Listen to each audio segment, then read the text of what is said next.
स्वागत है दोस्तों आप सभी का आज की इस नई वीडियो में।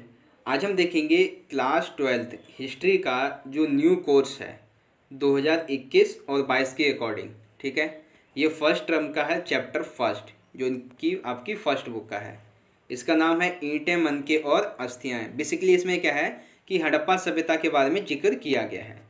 तो इस चैप्टर से संबंधित most important 35 MCQ question answer आज की इस वीडियो में हम देखेंगे। वीडियो अराउंड आपकी 20 मिनट की बनेगी, लेकिन इस 20 मिनट में इस चैप्टर से जो भी मोस्ट इम्पॉर्टेंट MCQs होंगे क्वेश्चंस, वो विद आंसर के साथ में आपको समझा दिए जाएंगे। तो वीडियो को एंड तक देखिएगा। और दूसरी बात, ये वीडियो जो है वो लाइव चल रही है, तो साथ ही साथ आप इस वीडियो को अपने दोस्तों के साथ ज़्यादा से ज़्यादा शेयर कर दीजिएगा। और एक बात का ध्यान रखिए, जैसे ही मैं आपको प्रश्न बताऊँगा वैसे ही प्रश्न बताने के साथ ही जब मैं आपसे बोलूं कि आप अपना आंसर बताइए, तो आप अपना आंसर लाइव सेशन में कमेंट जरूर कीजिएगा। ठीक है, हमारे टेलीग्राम ग्रुप का लिंक, इंस्टाग्राम अकाउंट का लिंक, ट्विटर हैंडल का लिंक और फेसबुक पेज का लिंक आपको वीडियो के टाइटल जो है उसके डिस्क्रिप्शन बॉक्स में मिल जाएगा। वहाँ से जाके आप हमें इन सोशल मीडिया के अकाउंट से फॉलो कर लीजिएगा। चलिए क्वेश्चन आंसर की तरफ बढ़ते हैं। देखिए, जैसे ही मैं प्रश्न पढ़ूंगा और आपको ऑप्शन बताऊंगा, और ऑप्शन सुनने के बाद, देखने के बाद आपको आंसर अपना कमेंट कर देना है। देखिए, सबसे पहला प्रश्न, हड़प्पा सभ्यता की खोज कब हुई थी? आपके ऑप्शन है 1921, 1920, 1922, 1925। तो इसका सही आंसर क्या है आप कमेंट बॉक्स में बताइए, और बाकी मैं आपको बता ही दूंगा। तो हड़प्पा सभ्यता की खोज जो है वो 1921 में हुई थी, यानी कि ऑप्शन फर्स्ट यहाँ पर बच्चों आपका ये सही है। अगला क्वेश्चन नंबर सेकंड, सर्वप्रथम हड़प्पा सभ्यता की जो खोज है वो किसके द्वारा की गई थी? हड़प्पा स्थल की खोज किसने की थी? Rakhaldas Banerjee, Dayaram Sahni, sir Mortimer wheeler, इनमें से कोई नहीं। तो सर्वप्रथम हड़प्पा स्थल की जो खोज थी वो दयाराम साहनी के द्वारा की गई थी। ठीक है, अगला क्वेश्चन नंबर थर्ड, हड़प्पा सभ्यता की जानकारी जो है इसका मुख्य स्रोत क्या है? कोई धार्मिक ग्रंथ हैं, कोई धातु के बर्तन हैं, खुदाई से प्राप्त अवशेष हैं, या फिर स्थापत्य कला है? तो हड़प्पा की आपको पता ही है कि लिपि अभी तक अज्ञात है। तो इसके हड़प्पा सभ्यता की जानकारी के लिए जो मुख्य स्रोत हैं वो खुदाई के दौरान प्राप्त हुए अवशेष हैं। ठीक है, जिसमें मृदभांड वगैरह, सोने के सिक्के, ये सभी सम्मिलित हो जाते हैं। तो ऑप्शन थर्ड यहाँ पर आपका सही है। अगला देखिए क्वेश्चन नंबर 4, हड़प्पा स्थल जो है वो किस नदी पर स्थित है? वर्तमान में हड़प्पा स्थल जो है वो किस नदी के किनारे स्थित है? सिंधु नदी, व्यास नदी, गंगा नदी, या फिर रावी नदी? तो इसका सही आंसर बनेगा ऑप्शन फोर्थ, रावी नदी के किनारे हड़प्पा स्थल अभी स्थित है। ठीक है, अगला देखिए क्वेश्चन नंबर 5, हड़प्पा और मोहनजोदड़ो ये दोनों ही किस देश में हैं? पाकिस्तान, भारत, अफगानिस्तान, बांग्लादेश? तो इसका सही आंसर है पाकिस्तान। ठीक है, जब इनकी खुदाई हुई थी उस दौरान ये पाकिस्तान में थे। यहाँ पे है की जगह था आएगा। ठीक है, कि हड़प्पा और मोहनजोदड़ो किस देश में थे? तो इसका सही आंसर होगा पाकिस्तान में। अभी ये वर्तमान में कहाँ है आपको ये भी बताया जाएगा। ठीक है, क्वेश्चन नंबर 6 देखिए, सिंधु सभ्यता का सबसे पहले खोजा गया स्थल, सबसे पहले जिस स्थल को खोजा गया, जिस स्थल की खुदाई हुई, वो कौन सा था? कालीबंगन, हड़प्पा, लोथल, या बनावली? तो सिंधु घाटी सभ्यता का सबसे पहले खोजा गया स्थल था हड़प्पा, 1921, दयाराम साहनी।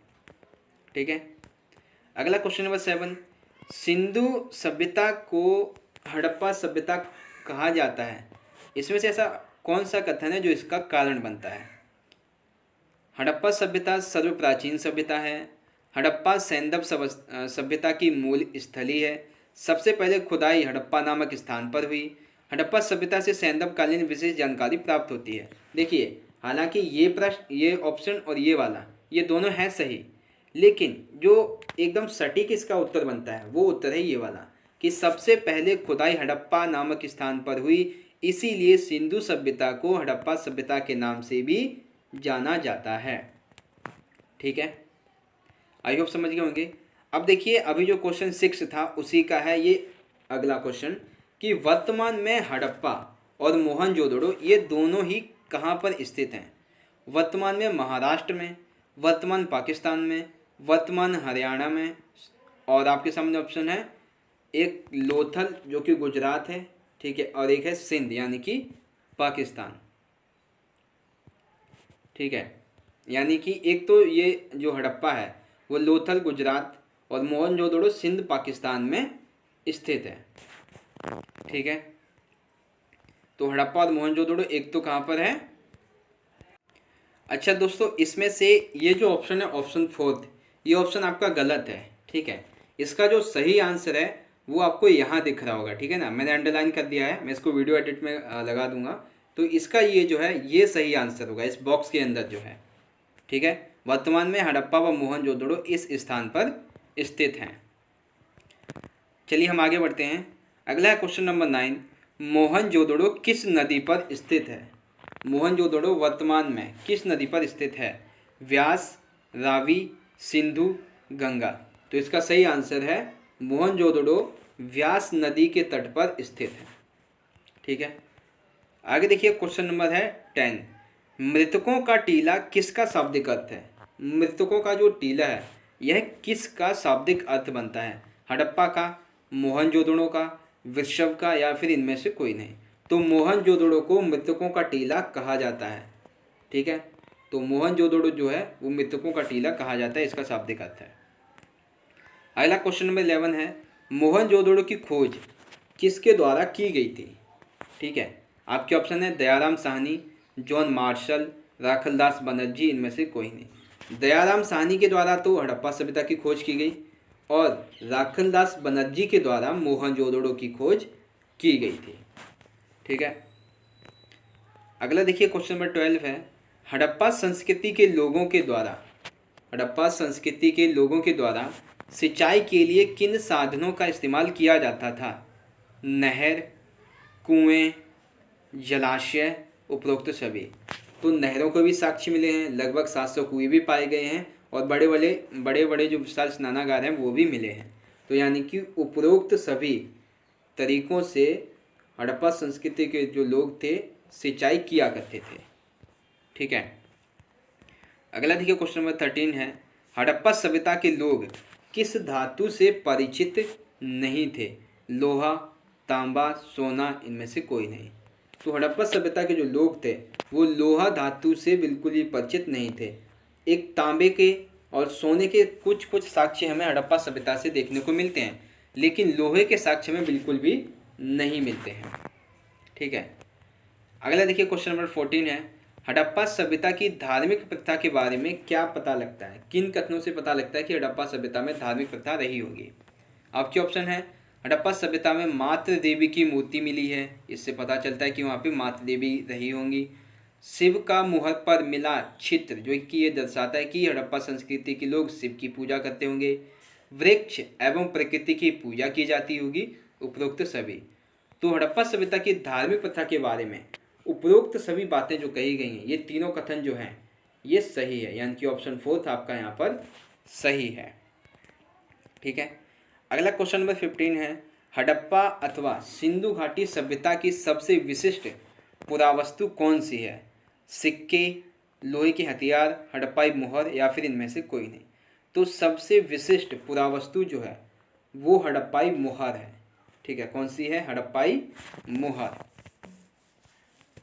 आगे देखिए, हड़प्पाई मोहर जो थी वो किस पत्थर की बनाई जाती थी? हड़प्पाई मोहर किस पत्थर की बनाई जाती थी? चर्ट की, सेलखड़ी, लकड़ी, या फिर कालीनियन। तो इसका सही आंसर बनेगा हड़प्पाई मोहर जो थी वो कालीनियन, यानी कि कार्निलियन की जो कार्निलियन जो होता है इस पत्थर की बनाई जाती थी, कार्निलियन, ठीक है। अगला क्वेश्चन नंबर 17, मिट्टी के हल्के प्रतिरूप जो हैं वो कहाँ से मिले हैं? चोलिस्तान और बनावली से, महाराष्ट्र से, गुजरात से, चौहंदड़ो से। तो मिट्टी के हल्के प्रतिरूप चोलिस्तान और बनावली दोनों ही स्थानों से मिले हैं, यानी कि ऑप्शन फर्स्ट यहाँ पर सही है, ठीक है। अगला देखिए क्वेश्चन नंबर 18 है, जुते हुए खेत के साक्ष्य किस राज्य से प्राप्त हुए? ऐसा कौन सा राज्य है जहाँ से जुते हुए खेतों के साक्ष्य मिले हैं? गुजरात के लोथल से, राजस्थान के कालीबंगन से, पाकिस्तान के चौंदड़ों से, हरियाणा की बनावली से। तो जुते हुए खेत के साक्ष्य राजस्थान के कालीबंगन, यानी कि ऑप्शन सेकंड राजस्थान के कालीबंगन, ये आपका ऑप्शन सेकंड सही होता है। ठीक है, आई होप समझ गए होंगे। अगला देखिए क्वेश्चन नंबर है 19 कि नहरों के कुछ अवशेष कहाँ से प्राप्त हुए हैं? गुजरात के लोथल से, पाकिस्तान के चौंदड़ों से, अफ़गानिस्तान में सोतुगढ़ से, या फिर हरियाणा के बनावली से। तो नहरों के जो अवशेष हैं वो कुछ अवशेष अफ़गानिस्तान में सोतुगढ़ से हमें प्राप्त होते हैं। कहाँ से? अफ़गानिस्तान के सोतुगढ़ से। आई होप समझ गए होंगे। क्वेश्चन नंबर 20 है भारतीय पुरातत्व का जनक, भारतीय पुरातत्व का जनक किसे कहा जाता है? John Marshall, Francis Buchanan, Dayaram Sahni, Alexander Cunningham. तो भारतीय पुरातत्व का जनक अलेक्जेंडर कनिंघम को कहा जाता है, यानी कि ऑप्शन 4 आपका यहाँ पे सही है। अगला क्वेश्चन नंबर 21 है हड़प्पा सभ्यता की सबसे अनूठी विशिष्टता क्या थी? हड़प्पा सभ्यता की जो सबसे अनूठी विशिष्टता है वो क्या थी? जल निकास प्रणाली, कृषि, पूजा पद्धति, इनमें से कोई नहीं। तो इसका सही आंसर है जल निकास प्रणाली हड़प्पा सभ्यता की सबसे अनूठी विशिष्टता रही थी। ठीक है, अगला क्वेश्चन नंबर 22 हड़प्पा सभ्यता में सड़कों तथा नालियों को किस पद्धति के अनुसार बनाया गया? हड़प्पा सभ्यता में जो भी सड़कें नालियाँ मिली थीं ये किस पद्धति के अनुसार बनाई गईं? यूरोपीय पद्धति के अनुसार, ग्रिड पद्धति के अनुसार, कच्ची ईंटों के द्वारा, इनमें से कोई नहीं। तो इसका सही आंसर बनेगा ग्रिड पद्धति के द्वारा हड़प्पा सभ्यता में सड़कों तथा नालियों को बनाया गया था। ठीक है, किस पद्धति के द्वारा? ग्रिड। अगला क्वेश्चन नंबर 23 मोहनजोदड़ो में लगभग कितने कुएं पाए गए थे? ठीक है, तो इसका आंसर तो मैंने अभी आपको बता ही दिया था। मोहनजोदड़ो में लगभग 700 के आसपास कुएं पाए गए थे। एक एग्जैक्ट संख्या नहीं है, लेकिन लगभग बोला जाएगा तो 700 कुएं। ठीक है, क्वेश्चन नंबर 24 देखिए मेसोपोटामिया के लेख में किसे नाविकों का देश कहा जाता है? नाविकों का देश मेसोपोटामिया के लेख में किसे कहा जाता है? आपके ऑप्शन है मगान को, मिस्र को, हड़प्पा को, या फिर मेलुहा को। इन चारों में से जो सही ऑप्शन है वो आप कमेंट करके बताइए। बाकी इसका सही आंसर जो है वो आपको इस बॉक्स के अंदर दिख रहा होगा। ठीक है, इस बॉक्स के अंदर जो आंसर दिख रहा है यही इस क्वेश्चन का सही आंसर है। ठीक है बच्चों, आई होप क्वेश्चन नंबर 24 भी आप समझ गए होंगे। अगला देखिए क्वेश्चन नंबर 25 ओमान के लिए किस शब्द का प्रयोग किया जाता है? ओमान जो है इसके लिए किस शब्द का उपयोग किया जाता है? मगान, नागेश्वर, पाकिस्तान, इनमें से कोई नहीं। तो इसका सही आंसर है मगान। और ओमान से हड़प्पा स्थल के लोग थे ये तांबे का व्यापार करते थे। किस चीज़ का? तांबे का व्यापार करते थे। ठीक है, दो चीज़ें कंप्लीट हो गई कि ओमान किस व्यापार के लिए प्रसिद्ध था? तांबे के लिए। और इसके लिए ओमान के लिए कौन से शब्द का उपयोग किया जाता है? मगान। अगला क्वेश्चन नंबर 26 निम्नलिखित में से क्या शिल्प कार्य के अंतर्गत नहीं आता है? शिल्प कार्य मनके बनाना आता है, धातु कर्म और शंख की कटाई भी आती है, मुहर और बाट बनाना भी आता है, लेकिन ऑप्शन सेकंड शिकार करना यह शिल्प कार्य के अंतर्गत नहीं आता है। ठीक है, तो ऑप्शन कौन सा सही होगा? यानी कि ऑप्शन जो है कौन सा गलत है? सेकंड वाला, शिकार करना।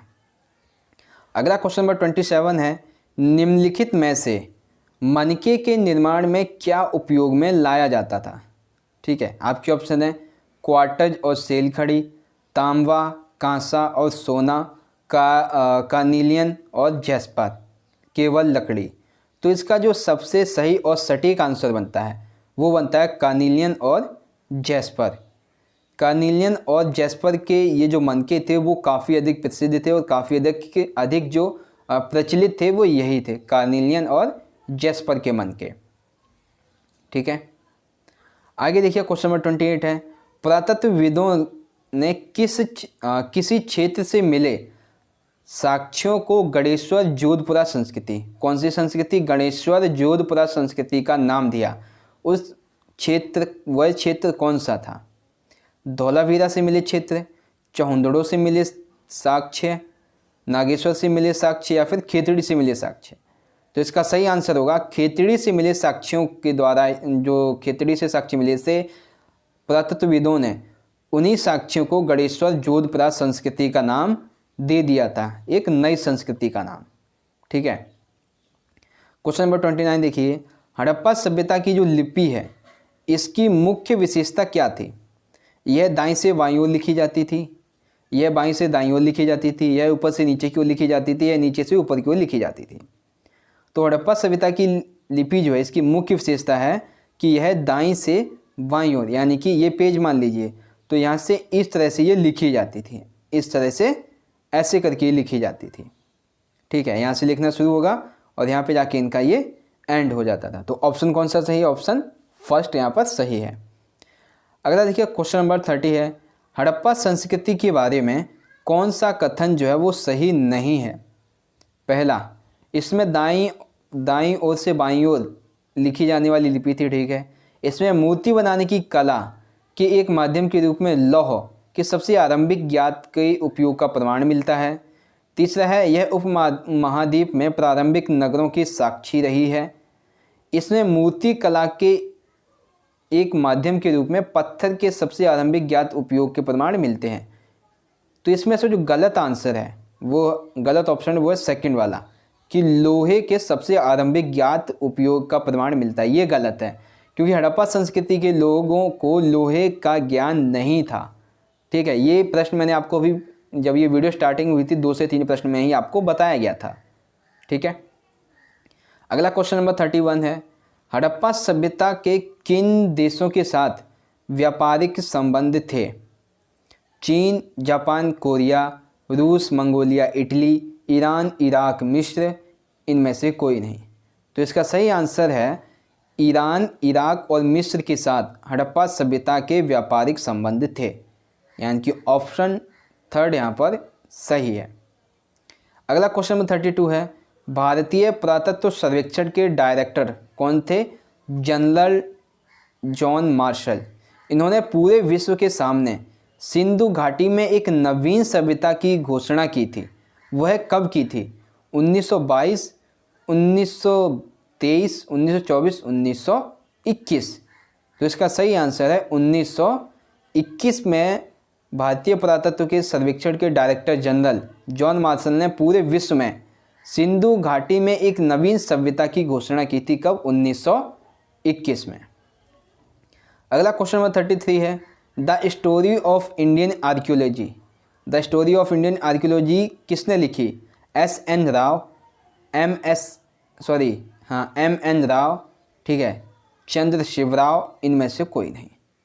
तो इसका सही आंसर जो होगा वो होगा आपका option first. The story of Indian archaeology जो है वो लिखी गई है एस.एन. राव के द्वारा, यानी कि ऑप्शन फर्स्ट आपका सही है। अगला है, पुरास्थल के स्तर विन्यास को पूरी तरह से किसने अनदेखा किया था? पुरास्थल के स्तर विन्यास, यानी कि स्तर वाइज अगर खुदाई करते हैं, एक स्तर दूसरा स्तर इस तरह से, तो इसे किसने अनदेखा किया? एस.एन. राव, जॉन मार्शल ने, R.E.M. व्हीलर ने, इनमें से कोई नहीं। तो इसका सही आंसर है जॉन मार्शल, यानी कि ऑप्शन सेकंड यहाँ पर सही है। अगला देखिए क्वेश्चन नंबर 35 है, निम्नलिखित में से किसने एक समान क्षैतिज इकाइयों के आधार पर खुदाई की बजाय टीले के स्तर विन्यास का अनुसरण करना सही समझा था? वह कौन सा व्यक्ति था? SN. Rao, John Marshall, R.E.M. Wheeler, इनमें से कोई नहीं। तो इसका सही आंसर है R.E.M. व्हीलर। इसने ही एक समान क्षैतिज इकाइयों के आधार पर खुदाई की बजाय टीले के स्तर विन्यास की खुदाई का अनुसरण करना सही समझा। ठीक है, तो ये इस वीडियो का आखिरी प्रश्न भी यहाँ पे ख़त्म हो जाता है। तो इस तरह से आज की ये वीडियो ख़त्म होती है। वीडियो अच्छी लगी हो दोस्तों तो लाइक करना, इस वीडियो को ज़्यादा से ज़्यादा अपने सभी दोस्तों के साथ ज़रूर शेयर कर दीजिएगा। हम मिलेंगे अगली वीडियो में अगले चैप्टर के MCQ क्वेश्चन आंसर की वीडियो के साथ। तब तक के लिए आप पढ़ते रहिए, अपना ख्याल रखिए। धन्यवाद। जय हिंद, वंदे मातरम।